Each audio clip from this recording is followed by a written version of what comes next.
to the DolphinsTalk.com podcast, the longest-running Miami Dolphins podcast on the internet. We're always in control, and when you say Miami, you're talking Super Bowl. 'Cause we're the Miami Dolphins, Miami Dolphins, Miami Dolphins #1.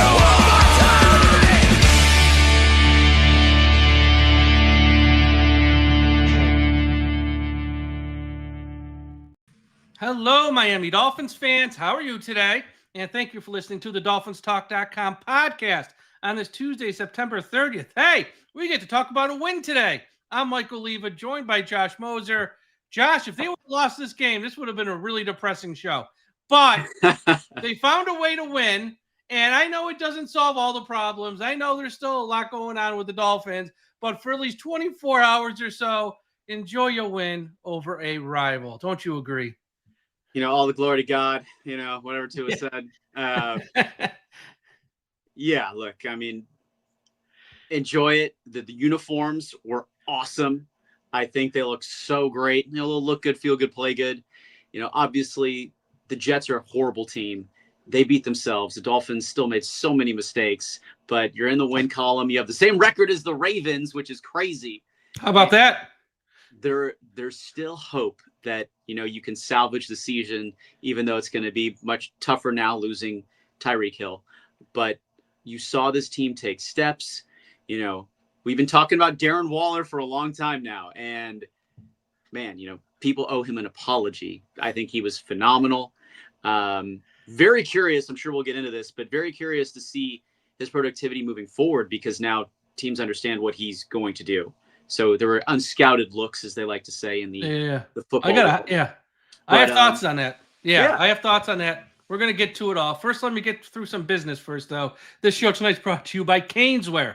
Everyone go to Caneswear.com for the best Miami Dolphins apparel on the internet. If you want a Miami Dolphins hat, hoodie, shorts, socks, a shirt, a jersey, a coat, whatever, Caneswear.com is you covered for the best and most affordable Miami Dolphins merchandise on the internet. Go to that website first. If you're in South Florida, stop by their shop at 2655 South University Drive in Davie, Florida. You got the Hurricanes for Florida State this week. They're going to be packed with a lot of Hurricanes fans wanting to buy stuff, even though the game's up in Tallahassee. Canes fans right now are just riding high, ranked top 3. They're going to want gear. They also got stuff for the Heat, the Marlins, and your Stanley Cup champion Florida Panthers. Caneswear.com has it all. Go to Caneswear.com. First and foremost. Also, shout out to everyone listening at the I Am a Miami Dolphins fan Facebook page, run by the great Carlos Hernandez. If you're watching on YouTube, make sure you smash that like button right now, subscribe to the channel, and leave us a super chat. Super chats are open. If you leave us a super chat, we will read it on the air. It's the best way to support our channel. We will give you priority and read it on the air at the end of the show. And sign up for Dolphins Talk Extra, patreon.com/Dolphins Talk. $3 a month. You get so much stuff. I'm not even going to run it down. You get so much. All right. Before we talk about Hill and everything going on there, let's just talk about the game and the win. I thought, you know, it's a large one, but there's only one negative in this game for me. I thought offensively, no turnovers, no sacks were given up by the offensive line. They ran the ball well. They made plays. Waller was involved in the offense. Achane, I think, had just under 100 yards. You know, offensively was good. Other side of the ball, here's a negative. They can't stop the run. And they couldn't stop it last week versus the Bills. They couldn't stop it versus the Colts. They couldn't stop they can't stop the run against anybody. That's going to be the theme of this year. They gave up 7 yards per carry to the Jets. But that's really the only negative from this game. Everything else, yes, the Jets stink, and the Jets made a lot of mistakes. That helped Miami win. But the Dolphins didn't give the game away themselves, something they've done weeks 1 through 3. So I give them a lot of credit for that. And I guess, what are your thoughts on just the win in general? And then we'll talk about the Hill injury. I mean, look, this was a game that you were supposed to win. I think, you know, like you mentioned, if they lost this game, you're 0-4 and you lose Tyreek Hill. We're talking about, you know, is Mike McDaniel still the head coach of this team going into this week's game against the Panthers, which is another game that this team should win. But I like that this team came out fast. I like that they won the toss and they chose to take the ball. And you got to put your best unit on the field first, and that's not the defense. So no, but I like the aggressiveness. Normally, everyone's like, "Hey, we defer to the second half." Yep. Like it's like we're gonna get the ball, we're gonna score, we're gonna play with a lead. And I mean, how about the call for Mike McDaniel on 4th and goal? in the second drive off the turnover, and you end up with Darren Waller in the touchdown. You make it 10-0. It's still a game. It's 6-0. And he knew that. He knew that his defense, can't stop anybody. That was the decision to go for the touchdown on, I think it was 4th and 4. But it's hard to get excited about this team, understanding that, we're playing this thing out. I said 7-10 before the season started. I can't see this team getting to 7 wins. I really hope that I'm wrong. I think 4 is the max. You've got an easy couple, little stretch here where I think 2 of the next 3 are winnable. But, look, the offensive line, like you mentioned, I think was a little bit of a positive. You really didn't hear anything on the cornerbacks. I know Garrett Wilson got his, but that was fine. I think Rasul Butler's done a good job. Obviously, Jack Jones coming up. First turnover. I mean, hey, they come in bunches. So good to see them force multiple turnovers. But right now, what scares me the most, Mike, is just there's no depth on this team. It'll in a lot of spots. And to me, that's a general manager problem in the roster construction. And, today, the news of the day, Cam Smith was officially waived. So that's a 2nd-round pick that you miss. And look, they admit it. You miss some. No Egbenogany, obviously a miss. But something that really people aren't talking about is that tampering situation with Tom Brady and Sean Payton a couple of years back that cost you a 1st and a 3rd. So you hit on those 4 players. You can throw Channing Tindall on there as another player. There's 5 starters that you should have as, very important cogs on this team that are not there. And cheap contracts, too. Cheap contracts on the rookie deals. Not Noah, because he'd be off his rookie deal, but all the rest would be on the rookie deal. But it's when we talk about depth and drafting, you look at the premier teams in this league. The Eagles come to mind, how they've hit on everybody. Look, sometimes you miss. And it's okay to miss once in a while. You just can't miss this much. Yeah, I mean, no one bats 1,000. No one bats. You got that litany of picks from Laramie Tunsil, and right now you've got Waddle, who's an average wide receiver. Oh, is it fair to say? Yeah. And yes, and if they would have just stayed where they were and took Chase, of course. That's all they needed to do. Right, but then what would he look like with Tua? I hate to say it, versus Joe Burrow. Well, Joe's been hurt. True. But if they would have had Chase and Hill all these years, I think it'd be a very different offense. And now with Hill gone, you have a true number 1 in Chase ready to go. I mean, but whatever. That's hindsight. That's what it is at this point. The point is, his drafting hasn't been good is the point. Even 2020 draft took the wrong quarterback at 5. Austin Jackson, I know they re-signed him. It's not working out. Noah was a bust.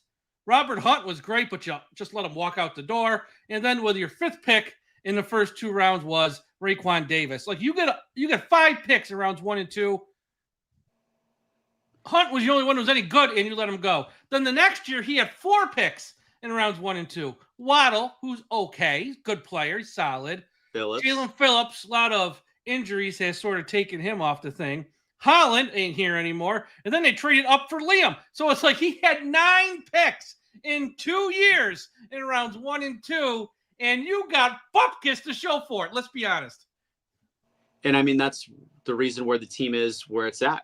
And, I go back to like the Legion of Boom days in Seattle where, if you pay your quarterback, you got to have these players on the rookie contract step up and contribute. And right now it's been slow going for Chop Robinson, who flashed last year, finishing 3rd in the Defensive Player Rookie of the Year. Never on the field. They don't play him. It blows my mind. It's, it's still amazing to me. I mean, again, he's one of my favorite guys on the team.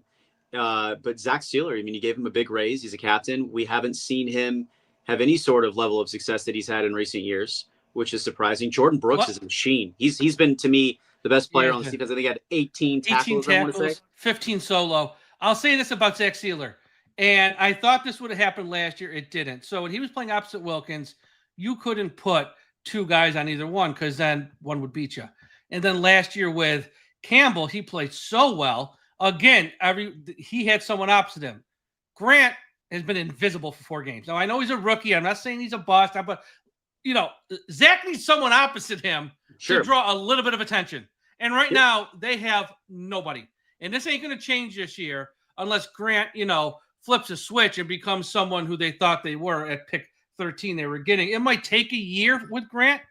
Let's hope it's just a year. But they don't have anyone opposite Zach, so teams can just focus on Zach and say someone else, Jordan Phillips, Jones, whoever. Nobody's going to step up and beat anyone on a real team with a real offensive line. That's the problem right now. They're just putting 2 guys on Zach Sealer and say, I dare anyone else up front to beat us, and no one can. Yeah, I mean, and I still want to see Willie Gay get some reps. He's can't be still, guys out there.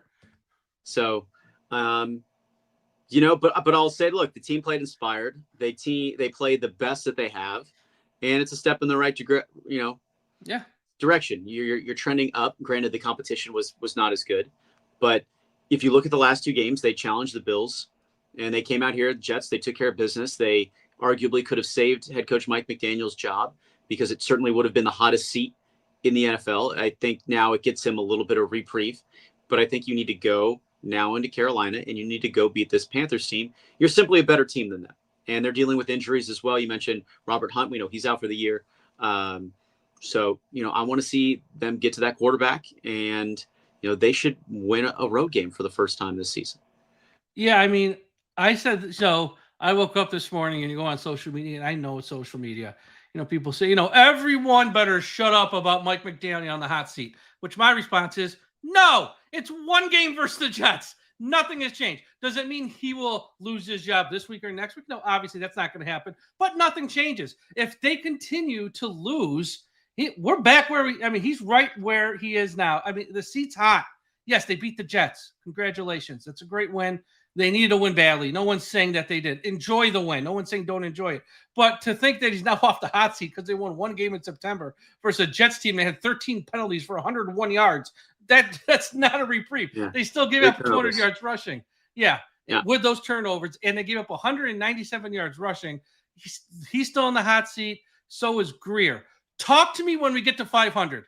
Talk to me when we're like 1 or 2 games behind the Bills. Then we'll have a conversation if he's still on the hot seat. Until then, nothing has changed. He's still on the hot seat, and he's probably still going to lose his job. Maybe not in season, but for sure after the season, because they better win games.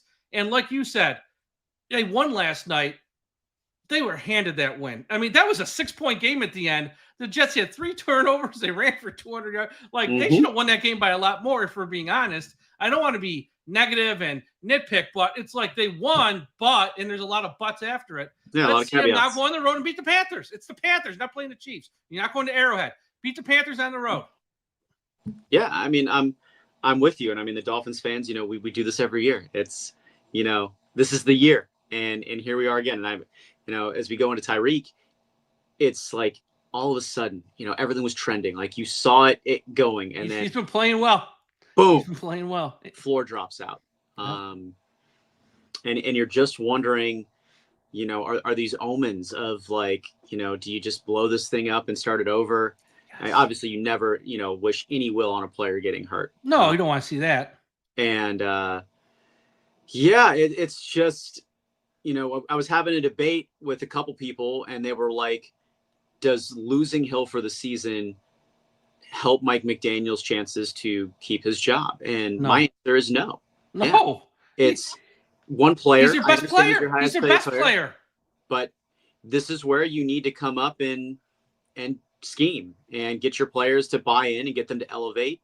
And I'm very curious to see, how that happens. Like Nick Westbrook-Akine, like, where are you, man?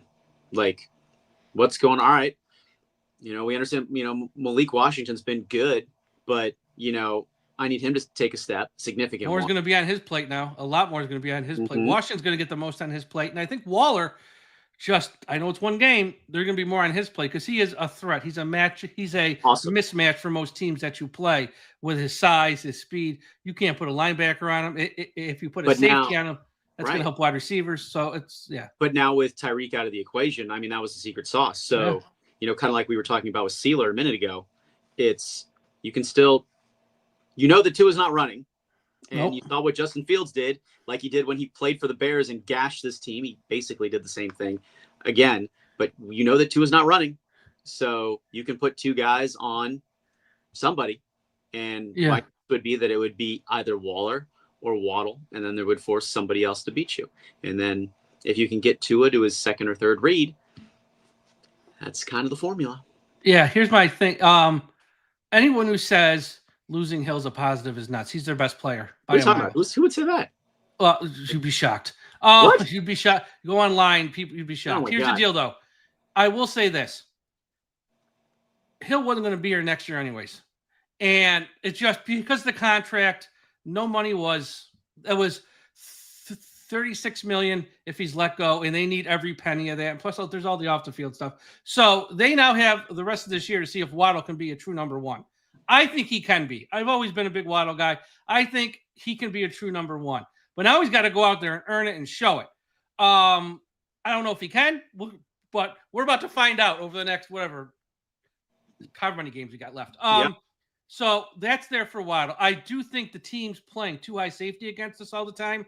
That's going to stop. I think Mike is going to realize we got to run the ball more because I don't have Hill. So they're going to try to inch towards the line more, which means Waddle should have more opportunities down the field. Mind you, Hill not being there hurts. There's no positive spin to put on this. But I think Waddle is going to have more opportunities down the field because teams are just going to play less too high safety against us because why wouldn't you? You got to stop Achane now. He's going to be their top guy on offense probably. So it's going to change things, but Hill's their best player, and it's unfortunate. His time in Miami, put the off-the-field stuff off to the side. On the field, outside of maybe Mark Clayton's 84 season, he's their best wide receiver in franchise history. I mean, it's not even close. I mean, Hill was spectacular on the field. He's a Hall of Fame. If he never plays again, which I don't hope for that, but if he never plays again, he's a Hall of Famer. First ballot Hall of Famer. He's that good. And someone's going to sign him. He might not be the same after this. That's a gruesome injury. That was not pretty. It sounded like everything today went as well as could be expected. So thank God for that. I don't see him here next year. I think they need every penny of that. But he's still a fantastic player any way you slice it. You just got to separate the on the field with the off the field. And we know everything. I'm not going to go through it, but we all know the difference here. But on the field, and this year, week after week, on a losing team, he has played exceptional this season. Mm-hmm. Yeah, and I mean, if you look at the All-22 film, especially in the early couple games, the separation that he gets on his routes when you talk about him doing his job, he's wide open. It's just to it and open a lot. And, you are hopeful that he can return to the same speed. I mean, he was running the 100-meter dash. It was just over 10 seconds. That's insane. It's at his age too, over 31. 30. Yeah. So just kind of a fun tidbit. I just looked this up. There are 3 notable players that have torn their ACLs after the age of 30 and come back and significantly made an impact on their team. They're Julian Edelman, who's now in the Patriots Hall of Fame, Jordy Nelson, who I covered in Green Bay. And the third one is a former Cane and played for the Colts for a very long time. And his name is escaping me at the moment. Reggie Wayne. Thank you. Reggie Wayne. So there's the blueprint. So it's been done before. Yeah, it's been done before. Yeah. And now you got 12 months. I mean, it's still September 30th. So I think he could be back. I talked to Drew. There's a clip on Twitter for everyone that didn't see it. And I asked him, look, there's an out in the contract. Tyreek's technically under contract for 2026, but there is an out after this season. No guaranteed money. That's the thing. There's no guaranteed money. But it seems like, kind of, in a situation maybe like Bradley Chubb is a good example where you are coming off a major injury and you restructure. I would expect that both sides would go down that avenue. And then, if they can find a way to meet in the middle, I could see Hill staying. Like you said that he's gone. That would be the way. You'd have to restructure, yes. I think that a restructure in Miami would be possible. The question that is bigger, regardless of assuming Hill is back to, I know what you're going to say. I'll call it 85% of himself. Yep. It's, does he want to go chase a ring? And, well, and plus, who's in charge of the restructure? Is it Greer, if he's still here, or is it somebody else? If it's someone else, he's like, you know what? I don't want to put up with it. And I want to go a different direction. Or if he wants to chase a ring, I'm sure Kansas City for half price, let's just say, would be more than happy to take him back. Or someone, or the Ravens or the Lions or whoever. Yeah, I mean, I think there's a lot of teams that, I mean, if you're talking about getting Tyreek Hill on a 1-year deal for less than $10 million, I think you're going to Oh my God, you have teams lined up to the end of time. Yeah. But I don't know what that price tag is going to be. And I bet you, knowing Drew Rosenhaus, he's going to get, it can be less than $10 million. You can want more than that. Exactly. You can want like 16, 17 for 1 year, probably. Right. So, but, we'll see where he's at. And it's going to be an interesting, note to this offseason. I'm actually curious to see. Look, obviously he had surgery today. You wish him the best. He's going to be out of commission for a while, but I would love to see him on the sidelines. Call it end of November, December. I want to see and learn how involved he is with this team. Be engaged. Look like a team player. Yes. Yeah, and I really think that he's going to do that. And you can bet that Drew is going to tell him to do that. Yeah, exactly. But, I mean, it's all about optics too. Exactly. Look. But this team knows when you're bullshitting or not. Like exactly. They know. But just go out there and because for a lot of people, you still watch like a lot of these national shows. The first thing they talk about with Hill, well, he quit last year, week 18, which in Miami, that's not really talked about a lot anymore. It's still brought up every now and then, but there's been so much happened since then. That's not really talked. But on the national, that's the perception. If you want to change that perception nationally, if you're, show up late November and just sit on the sideline. Be engaged. Yeah. Just act like you care almost. Look, I think the thing last year, look, it happened. Was it a good move? No. Was it emotional? Yes. But I think it's been blown way out of proportion. I agree, but that's the perception, and perception is reality too. Yeah, but like you said, I think the question is Jalen Waddle a true number one? And we're going to find out. That's what I'm excited to watch. And you know what? If we're not going to win a whole lot of games this year, I want to find that out almost. And, nobody wants to lose Hill, especially the way we did all that stuff. But we're going to find out about Waddle. And I said prior to the season, I didn't pick them to finish above 500. But I said at the end of this year, here's what I want to know. I want to know if we got the right head coach. I want to know if we got the right left tackle. I want to know if Chop Robinson is the real deal. I want to know if Grant's the real deal. And I want to know if Waddle shows me something where he can be a number one, knowing that this was probably Hill's final year here. I think we know the answer on one. I don't think the head coach. I just think it's an uphill battle for him, especially now with no Hill. Look, I don't care what the schedule is. I think it's an uphill battle. Yeah, Patrick Paul's looked actually pretty good. I think he's looked very good, and I love his temperament. I love speaking to him. I'm very impressed with who he is.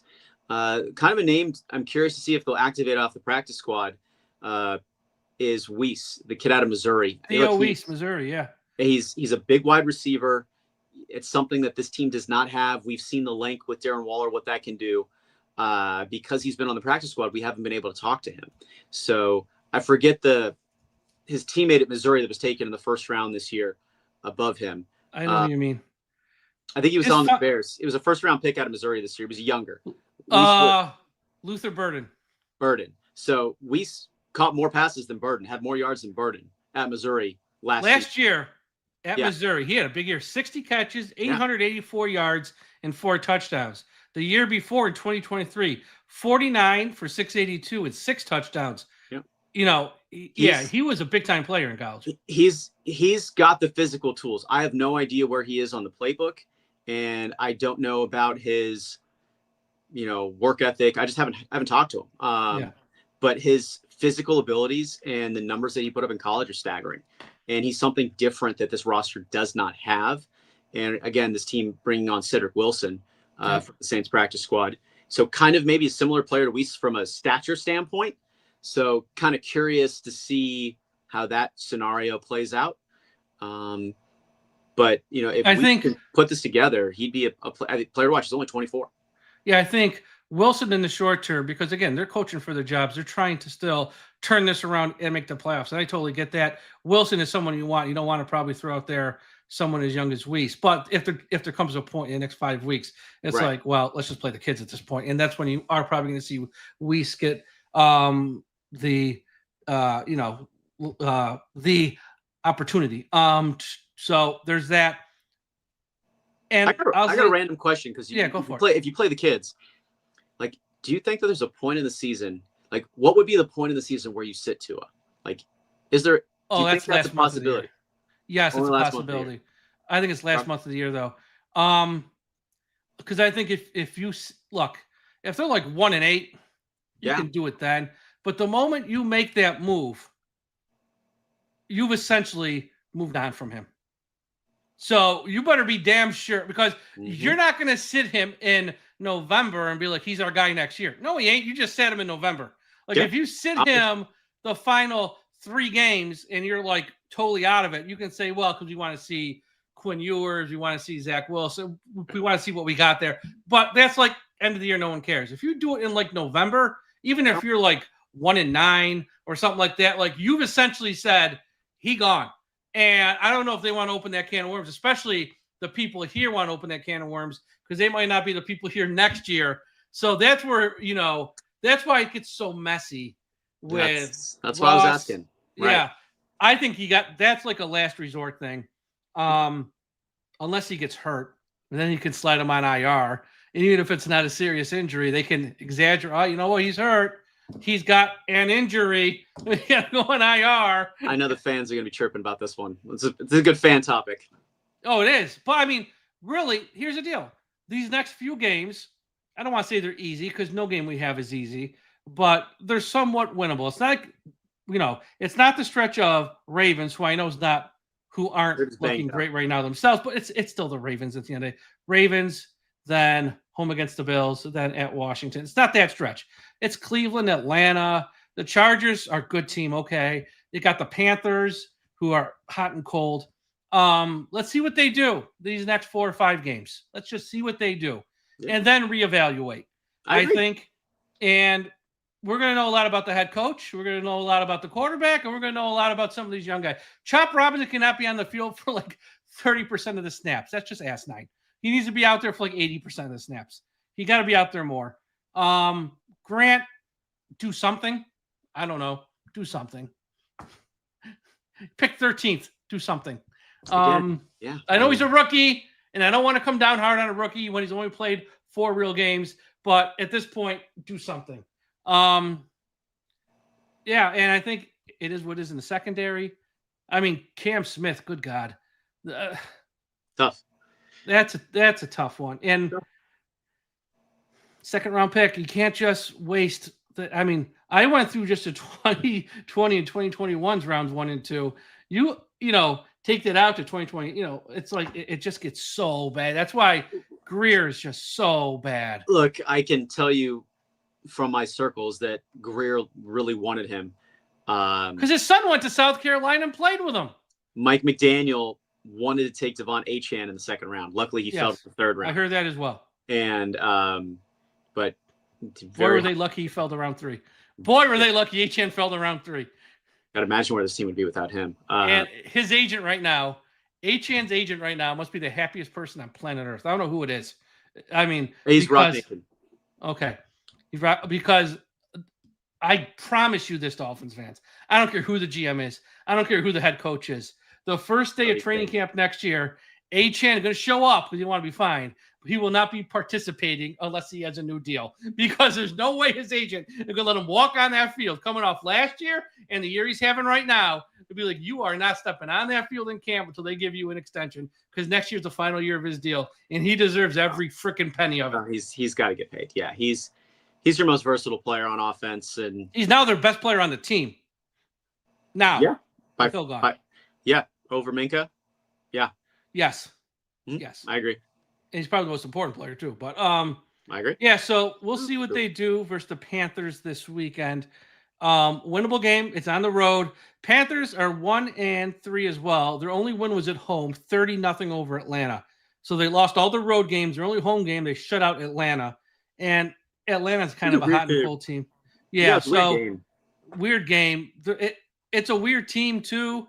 You got the 2 Alabama quarterbacks going up against each other, and Young and Tua. So there's going to be a little side thing there where people talk about that a lot. But short week, but don't say you're back and then go out there and lose to the Panthers on the road. You got to back it up. Nice win. Back it up. Yeah, I mean, even without Tyreek on paper, you should win this game. And run the ball, baby. Run the ball. That's it. That offensive line can't pass block to save their life. They can run block. I think they're averaging like 5-point something yards Ollie per carry. Gordon's They can look run good. block, even with the backups. Yeah, Ollie Gordon's look good. I'm curious. Remember the IR guys? So Jason Sanders would be eligible to return. I don't know where his status is yet. He's not coming back this week, they said. Him or Andrew Meyer, they said, won't return this week. Although they can, they won't. There you go.